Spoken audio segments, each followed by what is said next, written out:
Putain, je sais pas où je suis. Je suis où, bordel? Où je suis?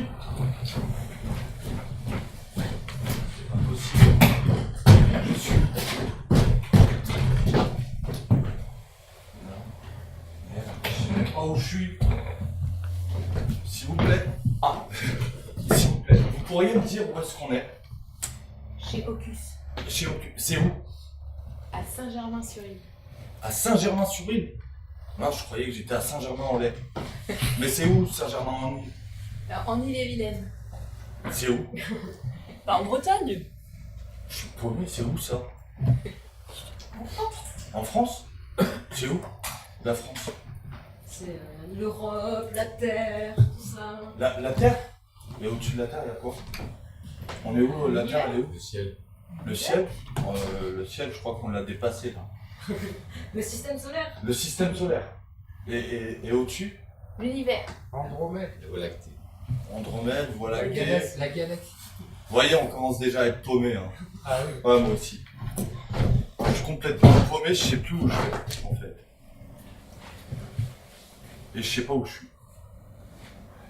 Ça résume un petit peu ma scolarité. Ça ressemble d'ailleurs un peu à ça quand on y pense, la scolarité. Vous savez, la scolarité, y a plein de voies, c'est très compliqué, il faut être très renseigné, il faut savoir dès le départ qu'est-ce que tu veux faire plus tard. Moi, je voulais être pompier au départ. J'aime servir, aider les gens. Puis le feu, c'est quelque chose de bizarre, le feu. C'est pas une matière comme les autres. Ouais. Tellement que d'ailleurs, j'en ai brûlé la maison de mes grands-parents. Ça reste entre nous. Mais très, très rapidement, on m'a demandé de prendre ma voie. Donc j'ai pris ma voie, j'ai pris un train. Enfin bon, je l'ai pas pris, on m'a mis un peu de temps quand même. Ouais, parce qu'en fait, pour les trains, il y a des centres d'aiguillage. Donc c'est une personne qui est là et qui fait dévier les trains d'un côté ou de l'autre. Et moi, dès le départ, en fait, j'avais pris du retard. Ouais, parce qu'en fait, ma mère, elle aime bien discuter, elle me racontait ce que le chien avait fait, machin. Et donc, je suis parti en retard et arrivé à la gare, après, je me suis fait contrôler par les keufs. Ouais, à chaque fois, c'est pour ma pomme, non, c'est pour toi, je me fais contrôler, tout ça, machin. Et donc, après, j'ai sauté dans un train, qui était déjà en retard d'ailleurs, je crois. Et plus tard sur le trajet, en fait, je me suis aperçu que, en fait, il avait pas de destination, il allait juste dans une voie de garage. Alors c'est là où j'ai sauté du train. Non, enfant, moi, j'étais quelqu'un de très imaginaire. En plus, j'étais cultivé de plein de dessins animés qui nous montrent que on peut être très spécial dans la vie. On est tous spéciaux. On peut avoir tous un super pouvoir. Donc, moi, je pensais uniquement en rentrant au CP.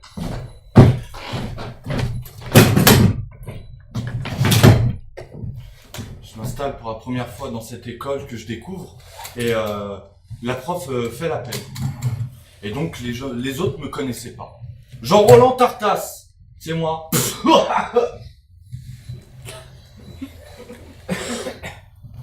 Effectivement, Jean-Roland Tartas parmi des Mohamed, Raphaël, tout ça, enfin bon, ça sonne bizarre quand même, c'est un peu hors norme. Bon. Est-ce que vous avez des questions sur l'année? Oui, madame, oui. Est-ce qu'on aura une équipe de foot comme dans Olivier Tom où on va gagner des trophées, championnats, tout ça? D'accord.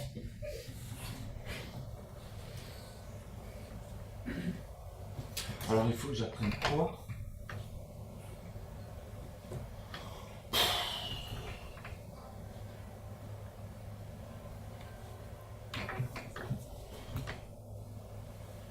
Moi je comprenais pas l'école. Non, je comprenais pas l'école parce que dans tout ce que j'ai pu voir dans les dessins animés et ce qu'on m'a raconté autour de moi, c'est il faut réussir ta vie. Réussir sa vie. D'accord? Et ma mère disait, oui, pour que tu réussisses ta vie, il faut que tu apprennes à l'école. Il faut que tu fasses des études. Moi, c'est pas ça que je voulais. Moi, quand j'allais à l'école, pour moi, c'était une cour de récréation géante, de 8h30 à 16h30. D'ailleurs, ça se retrouvait dans mes bulletins. Les annotations à côté de ma moyenne étaient élève fort sympathique, mais devrait se mettre au travail. Ouais, je travaillais pas. J'en avais rien à faire. Je racontais toujours des histoires. Oui, mais madame, en fait, c'est le chien qui a mangé mes devoirs, etc. Pourquoi faire? Pourquoi faire? Et puis, une fois qu'on nous met dans une voie, il faut la suivre. Il faut la suivre. Parce que dès lors où on sort de sa voie, on est au milieu de nulle part en fait. C'est ce que j'ai fait en fait. Je suis sorti de la gare, puis j'ai commencé à regarder l'environnement qu'il y avait autour de moi. Je cherchais un petit peu, mais j'avais du mal à m'orienter. Heureusement. Heureusement que j'étais passionné d'étoiles. Heureusement que j'étais passionné de ce ciel étoilé, où il y a des astres, des planètes, des étoiles. On peut s'amuser d'ailleurs à créer des constellations. Et parmi ces étoiles, je ne sais pas si vous le saviez, mais il y a une étoile très importante.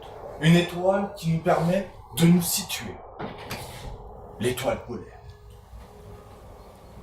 Ici en France, c'est la seule étoile qui ne bouge pas dans le ciel. Et on peut s'en référer pour trouver le nord. Alors c'est ce que j'ai fait. Tiens, c'est bizarre. Quand j'étais plus petit, je voulais être une star, moi aussi. Oui, je suis d'une époque où on voulait tous être footballeurs. Moi, je voulais être Zinedine Zidane. Ouais, carrément.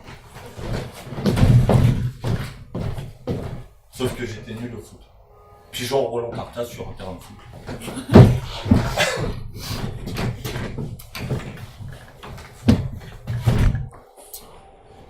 Plus tard, j'arrive au collège. Je suis toujours un cancre, hein. Échec scolaire, je vous en passe. Je faisais beaucoup l'idiot à l'école, beaucoup. Et en cinquième, je découvre un super prof. Un prof de SVT.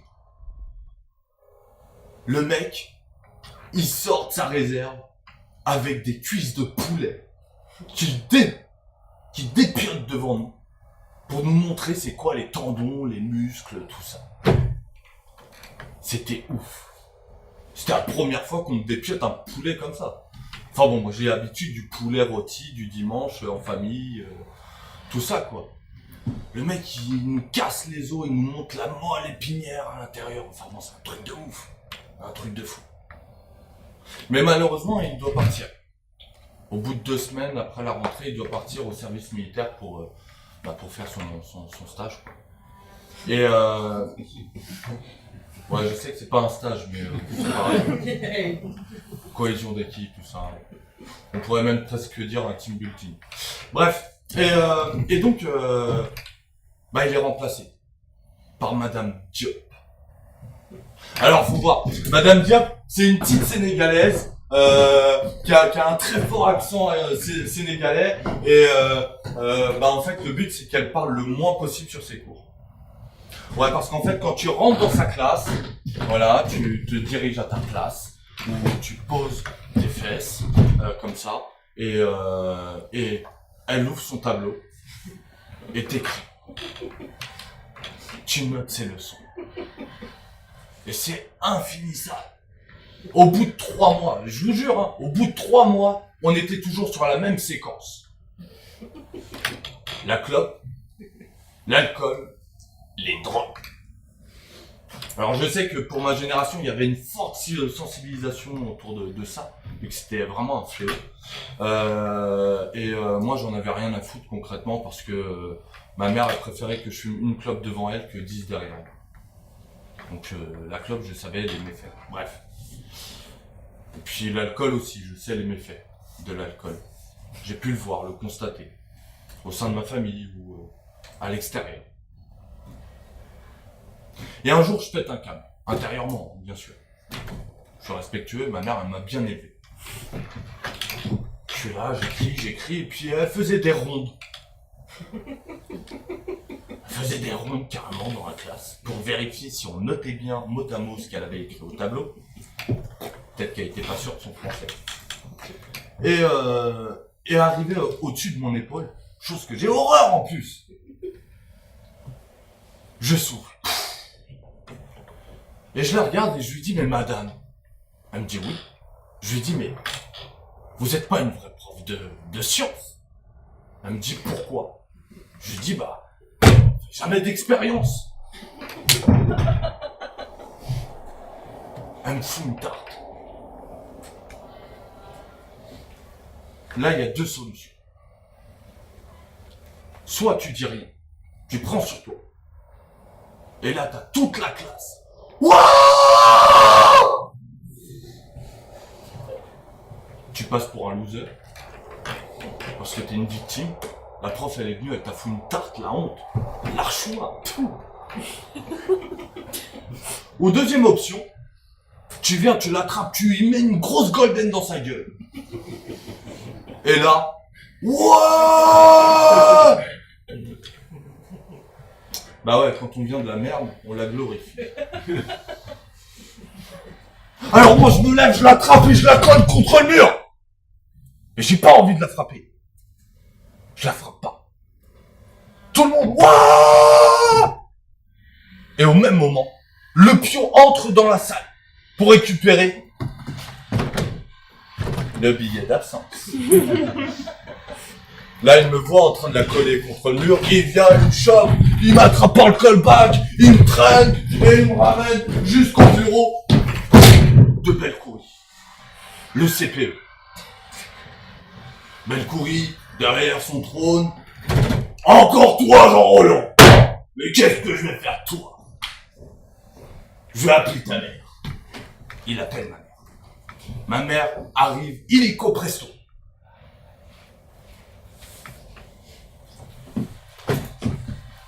Donc je suis jugé coupable envers le CPE. Il n'y avait pas la prof à ce moment-là. Ma mère est là. Elle écoute ce que Belcoury a donc à dire. Et elle me dit, très bien, monsieur, j'aimerais avoir une confrontation. J'aimerais rencontrer la prof et qu'elle m'explique par ses propres mots ce qu'il s'est exactement passé. Parce que mon fils ne me raconte pas la même chose. Madame Diopin s'assied. Et la conversation commence à tourner, donc elle est vers le CPE, monsieur Belcoury, où elle dit mais non, Jean Roland, il m'énerve, il est toujours en train de fouiller dans mes affaires, il me vole des trucs. Puis je lui dis, mais madame, mais vous êtes une mytho, je fais rien de tout ça, moi, qu'est-ce que tu racontes là? Vas-y, moi, mais j'ai rien fait, moi, je suis là tranquille à chaque fois. Bon, une fois de temps en temps, je me moque de vous, mais c'est tout, quoi, arrêtez. J'ai rien volé, je vous fouille pas. Si, c'est vrai. Bien évidemment, on accordera beaucoup plus d'importance à ce qu'elle dit. Et ma mère rentre dans le sujet et puis dit, mais mon fils est si horrible que ça, que vous lui avez mis une claque. Elle me dit, non, j'ai pas mis de claque. Puis la conversation commence à se refermer, puis à un moment donné, elle lâche un « Oui, mais j'étais tellement exaspéré !» Donc ma mère elle a dit, donc, vous étiez exaspéré, vous avez mis une claque. Et oui, elle a vu. Donc, monsieur Belcoury, qui voulait me virer 2 semaines, 3 semaines, au final revient sur sa décision. Et on étouffe l'affaire, madame Tartas, oui, bien sûr. J'aimais pas cette vie. Je voyais que ma mère elle galérait dans sa vie. Je voyais que moi-même j'allais galérer dans la vie. Mais je refusais. J'avais comme une rage intérieure en moi envers l'institution, l'éducation nationale. Et de l'autre côté, j'avais pas envie de galérer dans ma vie. Heureusement, il y a eu le rap. Le rap m'a permis de comprendre certaines choses. Je vais vous partager une musique qui m'a beaucoup... qui a mis beaucoup de mots sur la rage que j'avais au fond de moi. Cet artiste s'appelle Kenny Arcana, que je vous invite à découvrir. Leur monde et leur rêve, ça ne nous correspond pas. Matérialisme à l'extrême, ça ne nous correspond pas. Pas de leur influence néfaste, ça ne nous correspond pas. La casse, la pute, ça ne nous correspond pas. Leurs priorités économiques, ça ne nous correspond pas. Leurs étiquettes catégoriques, ça ne nous correspond pas. Leurs institutions et leurs lois, leurs ordres, leurs critères et leurs poids, leurs normes, et tout ça ne nous correspond pas. Prisonniers, on est tous ici, pareil comme un panère, mais c'est que ça fait comme on est tous ici. Fondé sur le mensonge, ça ne nous correspond pas. Rédiquer nos films, c'est les sages qui disent nos pas.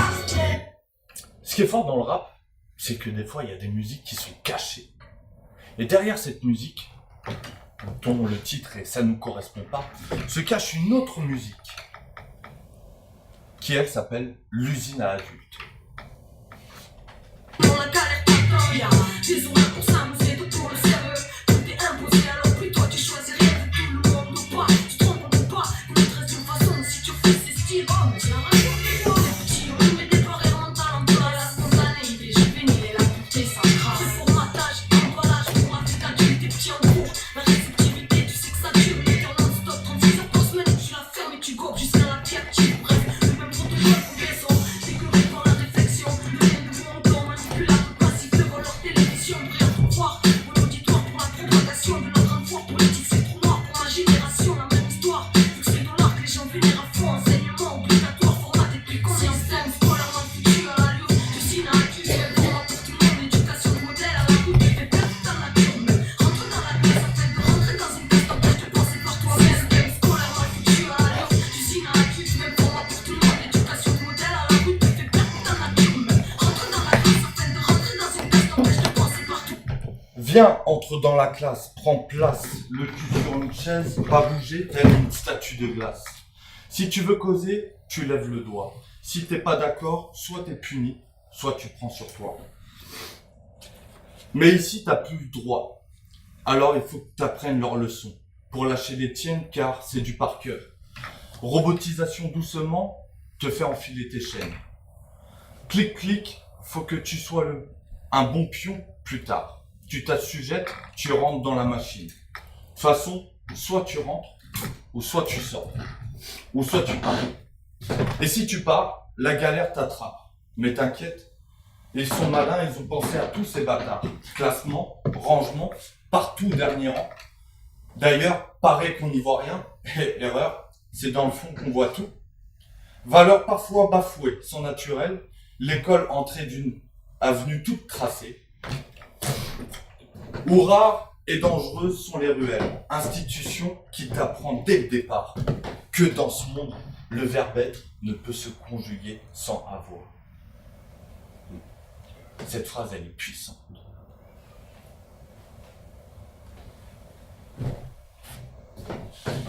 Cette phrase est puissante. Que dans ce monde, le verbe être ne peut se conjuguer sans avoir. Je vous propose qu'on fasse un petit test. À votre avis, est-ce que vous pouvez être sans avoir? Un exemple facile. Je suis riche. Pour être riche, qu'est-ce qu'il faut avoir? De l'argent. Une autre? On peut essayer, hein? Allez-y, partagez. Proposez. Des mots. Vous êtes avocat, il vous faut quoi? Des clients. Oui, des clients, quoi d'autre? Pour être avocat. Pour être avocat, il nous faut un diplôme. Il faut avoir un diplôme. J'ai une voiture. Qu'est-ce qu'il faut avoir pour avoir une voiture? Pardon, non, excusez-moi, je me suis égaré. Je me suis auto... Je suis une mère. Vous êtes une mère. Qu'est-ce qu'il faut avoir? Des enfants. Oui. Mais qui peut faire des enfants? Des gens qui ont un peu un cadre. Enfin bon, c'est un peu ça qu'on nous vend, le modèle. Le modèle qui est, il faut que tu trouves ta voie, que tu aies ton diplôme, que tu sortes et que tu ailles dans la vie active.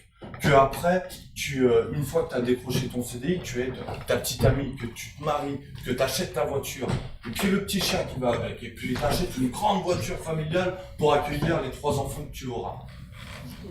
C'est ça le modèle qu'on nous vend, non?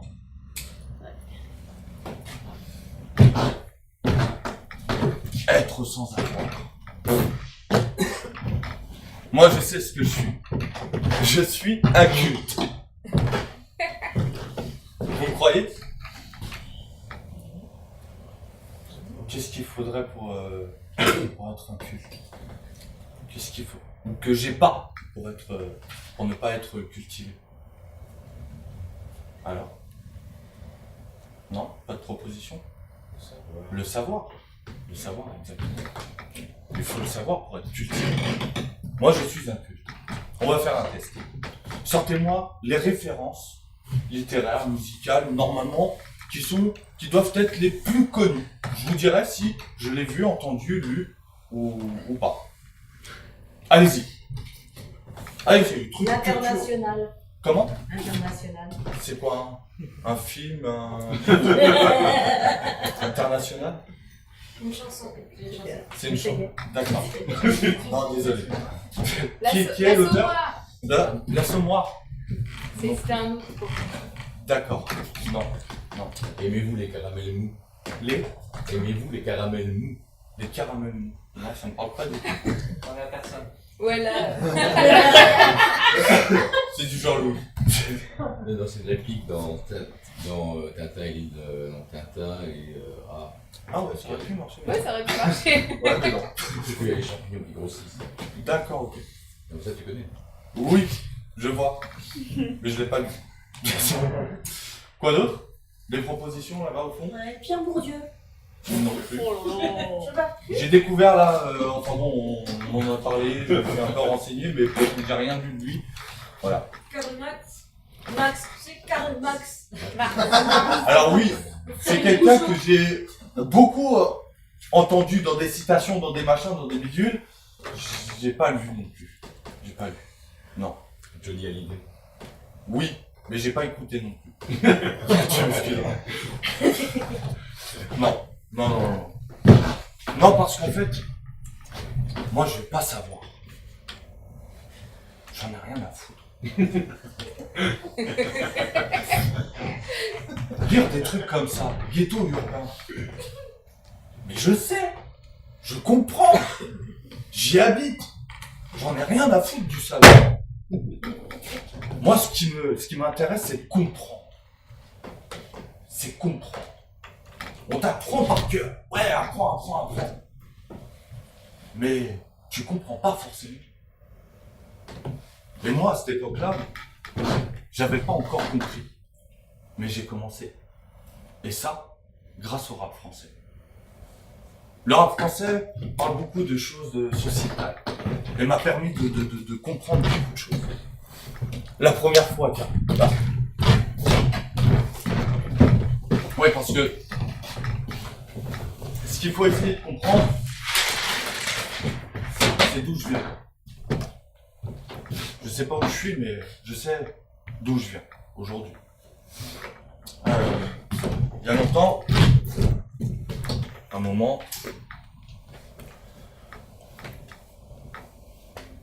je traînais dans le quartier, souvent. Vous auriez pas une clope? Qui a une clope? Eh, t'as pas une clope? T'as une clope? Ouais, c'est 6 mètres. Voilà, 6 mètres.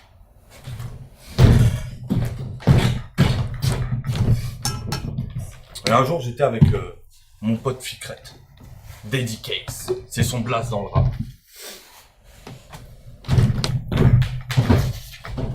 Et donc, on était encore une fois posés.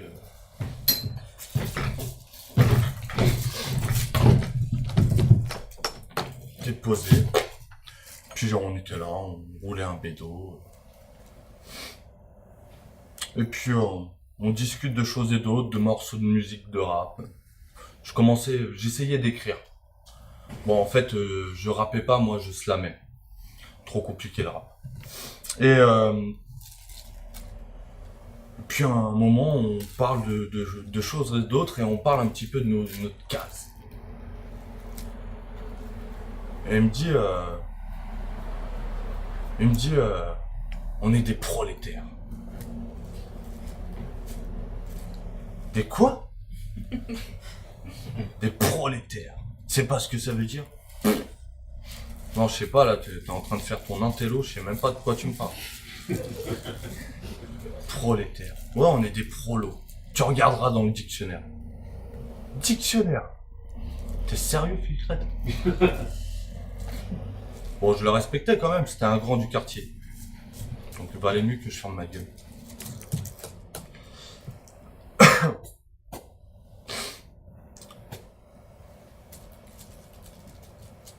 Prolétaire. Bon, alors je rentre chez moi. Je demande à ma daronne. Elle demande, tu sais c'est quoi un prolétaire? Elle me dit c'est nous. Ouais. C'est-à-dire bah, prolétaires quoi, les gens qui travaillent pour gagner leur vie, pour pouvoir vivre quoi. On n'est pas là riches à vivre dans un confort qu'on peut se permettre parce qu'on a de la thune quoi. Ah ouais, tu veux dire ça? J'avais pas compris. On est pauvres quoi. Plus tard je revois Ficrette et tu sais c'est quoi un prolétaire? Ouais c'est bon. Je sais, c'est nous. Mais ça me posait problème quand même. Prolétaires. Tous dans le quartier, on était des prolétaires. Non. Moi, je sais que je galérais à pouvoir me nourrir, à avoir payé les factures, etc. Enfin bon, je voyais, j'étais au courant tout le temps de ce que ma mère pouvait prouver, faut payer ci, faut payer ça, les Noëls, tu oublies les cadeaux, on verra en janvier, l'expulsion, etc. Pour moi, j'ai connu. Mais je voyais tous dans le quartier n'étaient pas dans la même circonstance, le même contexte, quoi. Non, il y avait des darons qui faisaient des voitures le week-end, qui les revendaient plus cher pour faire du bénéf, pour réussir sa vie, quoi. Il y en a d'autres, tiens, d'ailleurs, qui vendent dans le quartier des suites, des machins. Il y en a d'autres, d'ailleurs, ils sont dealers. D'ailleurs, vous savez combien ça peut rapporter? J'ai vu un reportage il n'y a pas longtemps là, sur France Télévisions, vous pouvez encore le choper si vous voulez. Ils expliquaient la plateforme du 93. La plateforme du 93. Dans le 93, en fait, le trafic de shit rapporte 1 milliard. 1 milliard de bénéfices. Qui est aussi réinjecté dans l'économie. D'ailleurs, il y avait un reportage qui montrait des gens responsables, etc., machin, où il disait donc, en fait, on a un problème avec le trafic de stupéfiants. C'est-à-dire que la dernière fois qu'on a démantelé un réseau, on a eu les bailleurs sociaux qui se sont plaints qu'il y avait une hausse des impayés de loyer de 32%.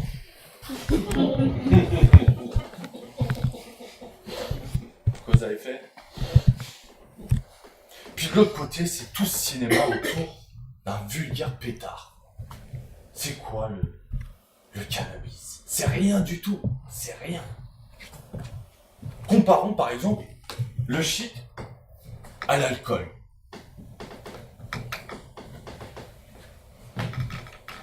Est-ce que ça provoque plus de dégâts que l'alcool? Fondamentalement? Non? Oui? Pas forcément physiquement, mais ça anesthésie. D'accord? Pour moi, j'ai une vision entre l'alcool et le shit. L'alcool permet d'extérioriser une certaine personnalité en soi. Alors que le shit, lui, permet de s'élever. D'ailleurs, je dirais que ça m'a plus élevé que l'éducation nationale. Ouais. C'est ma petite fusée Ariane, quoi. Que je fumais devant l'usine où elle était montée, d'ailleurs.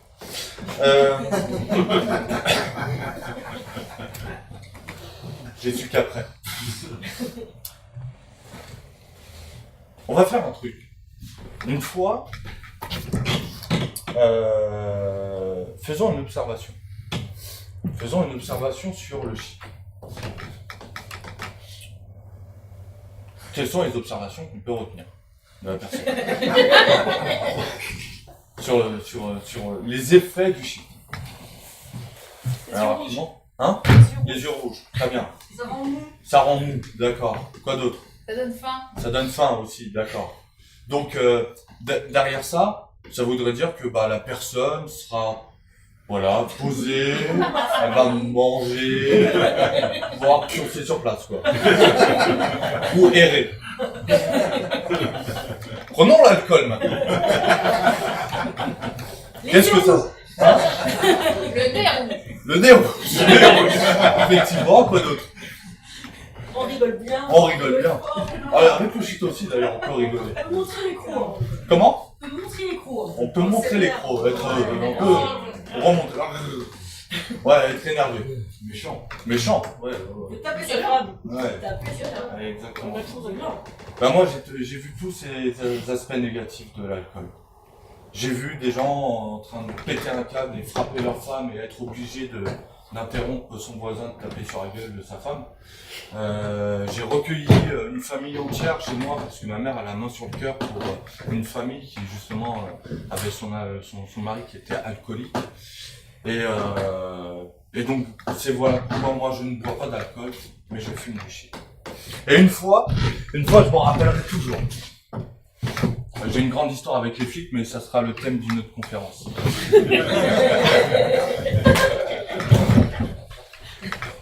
Une fois, on part pécho avec mon pote Gigi. Ouais, ça fait bien hein, dans le quartier. Jean-Jacques et Jean Roland. Et arrivé à un feu rouge, je viens de pécho mon petit bout de 20 €. Arrivé au feu rouge, bim, je vois un gros fourgon de police qui arrive, sur le côté. Mais à contresens de la voie. La porte latérale s'ouvre, je dis bon allez Gigi, c'est moi qui régale, tu dis rien, c'est moi qui ai tout pris. Ok. Lui, il était en panique. Le mec, putain, ça fait 30, 40 piges qu'il a pas vu de keuf, quoi. Bref. Bonjour, contrôle de papier, s'il vous plaît. Très bien. Mais vous laissez vos mains en vigilance. Ça va être compliqué, là. Vous savez pourquoi on vous arrête? Oui, vous m'avez pisté, vous savez que j'ai pécho du shit. Très bien, vous allez sortir du véhicule, mais en laissant les mains en vigilance. Très bien, mais ça va être compliqué, je suis très très grand dans une AX. Ça sera une autre sujet de thème de conférence. Et très bien, vous avez votre morceau de shit, oui bien sûr.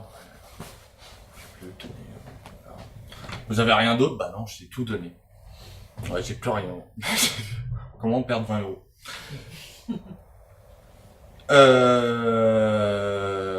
C'est qui monsieur pour vous? Un ami? Ah, vous avez des amis de plus de 20 ans? Pourquoi ça pose problème? Non, parce que dans ce cas-là, je sais pas si c'est illégal, mais ma femme, elle a 10 ans de plus que moi. Non, ça pose pas de problème? Très bien. Oui, je vais vous suivre pour faire ma déposition. Très bien, merci les menottes. Gigi, tu préviens ma femme? Très bien.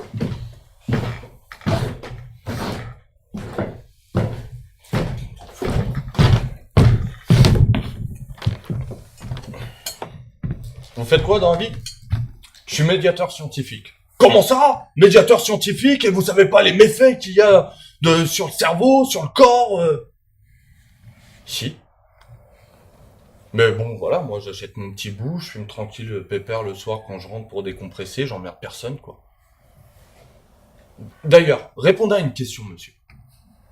Combien de fois on vous a appelé, vous êtes intervenu pour des gens soit alcoolisés, comparé à des gens bédorisés?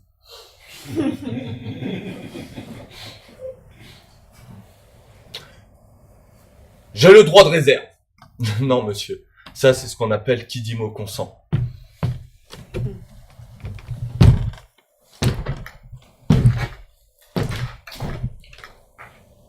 Je sais pas où je suis.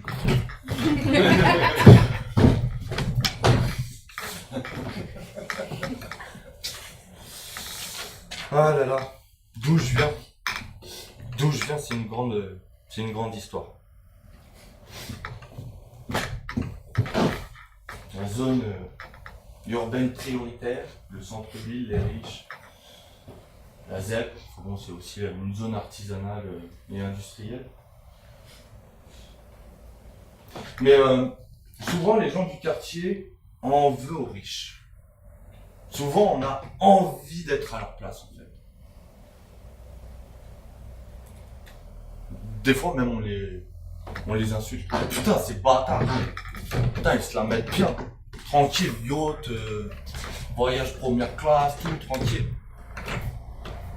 Moi, dans mon quartier, à côté, il y avait David Douillet qui habitait. Personne correcte. Ouais, il était sympathique. Hein. Et puis même, il avait des valeurs. Une fois, je l'avais croisé au magasin de jouets d'une autre ville, au centre-ville. Et il y avait sa gamine qui était en train de faire « Ouais, papa, tu rachètes, s'il te plaît, les jouets là, les billes chinoises !» Je lui ai dit « Non, c'est bon. La semaine dernière, je t'ai acheté un jouet, donc je vais pas t'acheter toutes les semaines des jouets. Termine de jouer déjà avec celui que je t'ai pris la semaine dernière, et on verra pour tes billes plus tard. » C'est honorable. C'est... Y a rien à dire, quoi. Non, nous, prolétaires, justement, ça serait l'inverse, tu vois. Ouais, vas-y, je t'éclate, vas-y, on achète. On achète tout. On achète tout. Allez, fais-moi confiance, moi j'ai rien eu. On a tous envie d'être riches. Riches. Tous.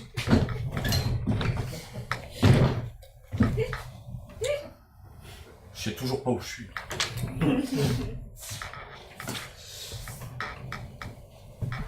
Mais, heureusement, je découvre où est-ce que je vais. En fait, à côté de ça, je découvre une association qui propose un atelier robotique. Mais pas avec un prof qui va te dire, alors la loi d'Ohm, c'est U est égal I fois U. I fois U. Je m'en rappelle même plus. J'en ai rien à foutre. Non, ce qui m'intéresse, c'est de comprendre. Et cette association arrive avec une démarche. Alors, pas le genre de démarche qu'il y avait au quartier. Non, une démarche, la démarche expérimentale. La démarche expérimentale. Ça m'a tout révolutionné. Et donc, je me suis emparé de cette démarche pour être moi-même après un porte-parole de cette démarche. Un animateur scientifique. Et j'allais justement combattre l'échec scolaire. Oui, toi, le vilain enfant qui ne sait pas apprendre, on va te punir. Non.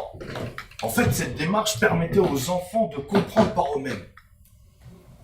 Et une fois qu'ils ont compris ça, la théorie va pouvoir lui donner le savoir avec la compréhension.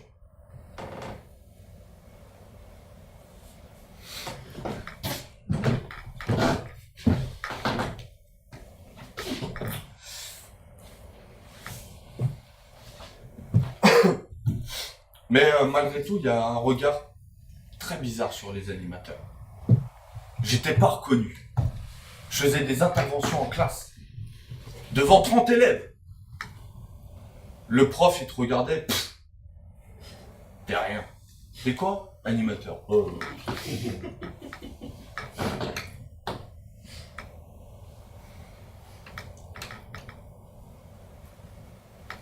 Même dans d'autres contextes. Par la suite, je me suis mis à faire des fêtes d'anniversaire. J'intervenais en blouse, en train de faire le savant fou. Ouais, c'est le professeur ou ta boule. Ouais, viens, je te brûle la main. Ouais, super. Puis les parents, ouais, c'est génial ce que vous faites. Hein, je vous paye un coup. Allez, tenez, allez, prenez un coca, ce que vous voulez. Ouais, vous faites quoi dans la vie? Bah, je suis animateur scientifique. Ah bon? Ouais. Ah, vous êtes pas étudiant? Non, je suis pas étudiant. Non, je n'étudie pas. Non. Parce que moi, je veux pas étudier. Moi, ce que je veux, en fait, c'est animer. L'animation. Quel mot magique, déjà. Animar. Non, animar, animarer, ça veut dire donner vie. Ça veut dire aussi mouvement, tout ça. Donner vie. C'est beau comme métier. Moi, je donne vie aux sciences. Pas au savoir de la science, parce que ça, c'est... La science, c'est le savoir. Ouais, mais il y a la démarche pour apprendre le savoir, pour découvrir le savoir. Et c'est ça qui est important en fait dans cette démarche. Parce que grâce à cette démarche, j'ai pu l'appliquer un petit peu dans ma vie professionnelle. Et j'ai pu côtoyer des riches, j'ai pu côtoyer des pauvres, j'ai pu aider des jeunes en échec scolaire, qu'ils soient riches ou pauvres. J'ai pu aussi les orienter pour certains, pour qu'ils trouvent leur voie, la fameuse voie.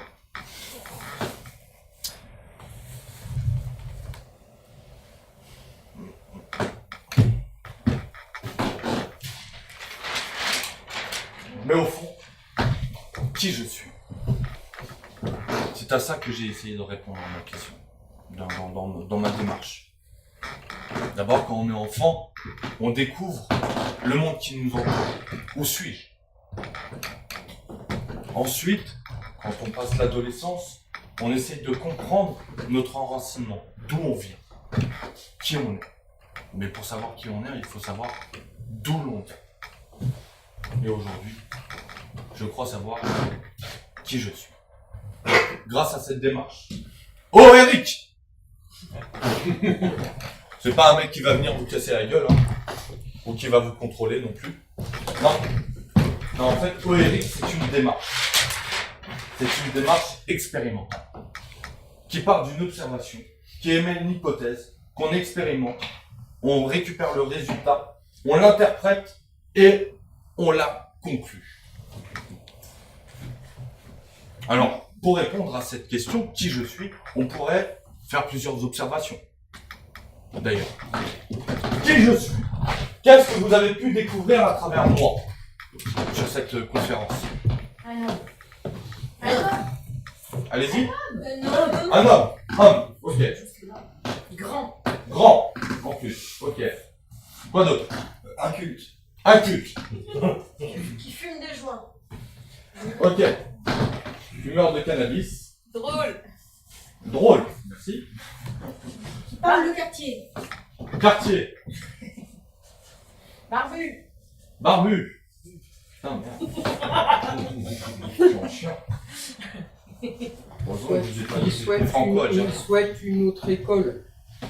Comment? Un homme qui souhaite une autre école. Un homme qui souhaite une autre école, donc... Il n'y a plus assez de place. Autre école. Trop long. Trop long. Trop long. Alors, je pense qu'on va s'arrêter là, on pourrait encore dérouler la liste, mais bon, après, ça serait fastidieux quand même un peu de développer tout ça. Alors, on va essayer d'émettre plusieurs hypothèses, d'accord, par rapport à la somme de ce que vous avez observé. Que pourrions-nous dire dans l'hypothèse qu'on pourrait en tirer de tout ça? L'hypothèse, c'est que tu auras peut-être du mal à trouver ton chemin. Petit reste hypothèse. D'accord. Donc ça a à voir avec la réussite quand même. Tu peux ne pas réussir. Voilà. C'est-à-dire que L'hypothèse, ça serait... Peut-il réussir? Oh là, je sais même plus écrire. Je suis un culte. Mais pour la réussite, réussir, faut avoir la même définition. Et je crois que c'est pas forcément la même définition pour tout le monde. Pour vous, c'est quoi la réussite? On pourrait dire la réussite financière. Moi, je dirais se sentir bien dans ses baskets. Donc être heureux. Non, pendant ton truc, être sans avoir. Être sans avoir. Effectivement, ouais. Ouais. D'ailleurs, ça m'intéresse. Ah ouais, ça vient de quoi? Ça vient de moi. Merci. Des fois que ça t'intéresse. Merci. Par rapport aux résultats, on pourrait justement un petit peu classifier ça en justement la réussite, avoir la réussite et être la réussite aussi.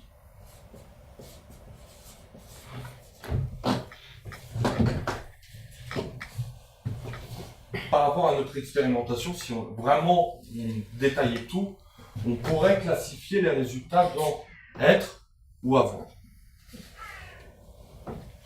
Si je fais une réussite financière, j'ai de l'argent. Si je suis heureux, bien dans mes baskets, je suis heureux. D'accord?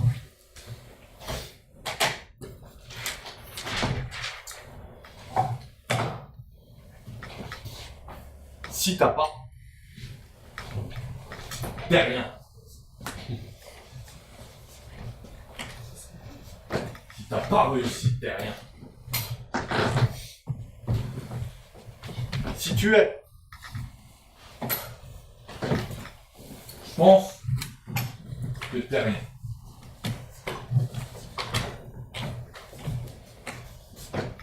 Tu es un terrien. Je pense que je préfère être le terrien de la terre que terrien du tout. Vous en pensez quoi? C'est un peu mon interprétation. Conclusion, il vaut mieux être un terrien que n'être rien.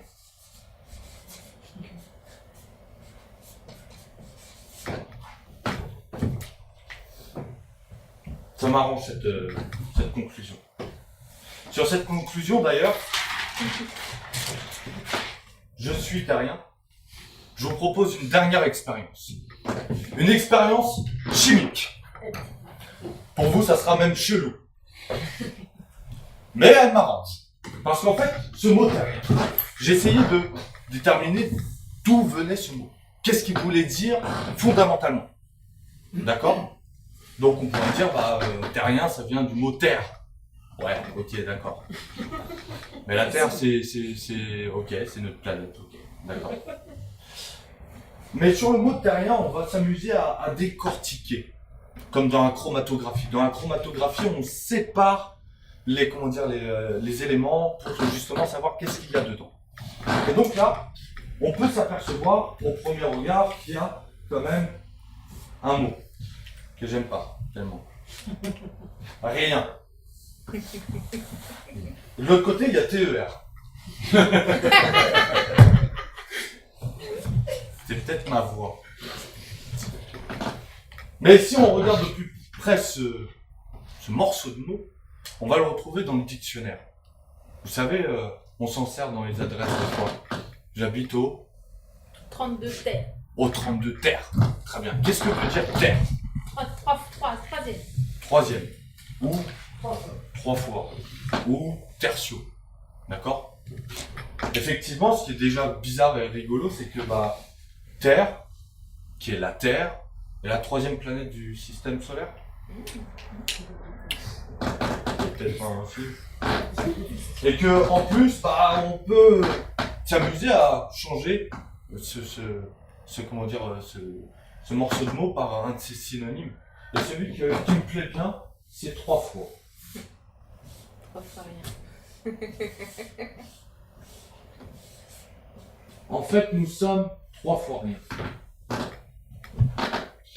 Mais 3 fois rien de quoi? Nous sommes 3 fois rien du tout. Exactement. Parce qu'en fait, avoir découvert le rap français, avoir lâché ces quelques mots qui a permis d'apaiser ma rage et mon incompréhension, c'était 3 fois rien. Mais ça a tout fait. D'avoir découvert cette démarche au Eric, c'était 3 fois rien. Mais ça a tout fait.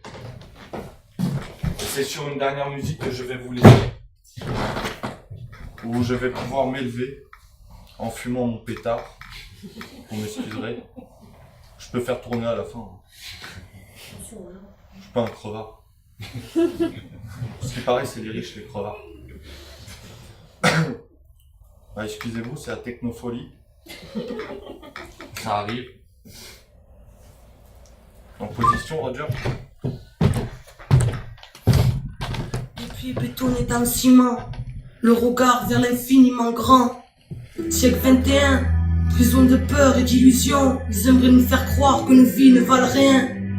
Enfants déracinés, enfants des grands ensembles, élevés dans la violence du système, on rêve brisé sous le poids de leur schéma. Perdus au cœur de la machine, il nous reste cette flamme, souffle de vie pour éclairer le chaos de leur monde. Parachutés dans l'histoire, enfants de la terre, prisonniers du ciment, ne perds pas de vue les étoiles. Entre la rage et la foi, entre la souffrance et l'espoir, entre la haine et l'amour, entre la rancœur et le pardon, entre le système et la vie. Entre nos peurs et nos aspirations. Entre la terre et le ciel.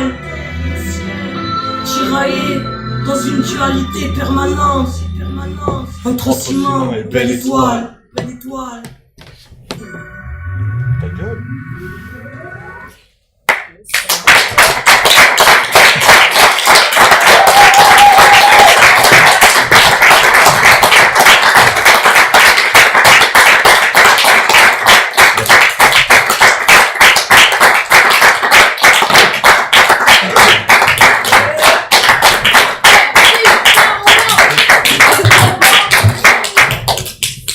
On va se le péter ce pétard.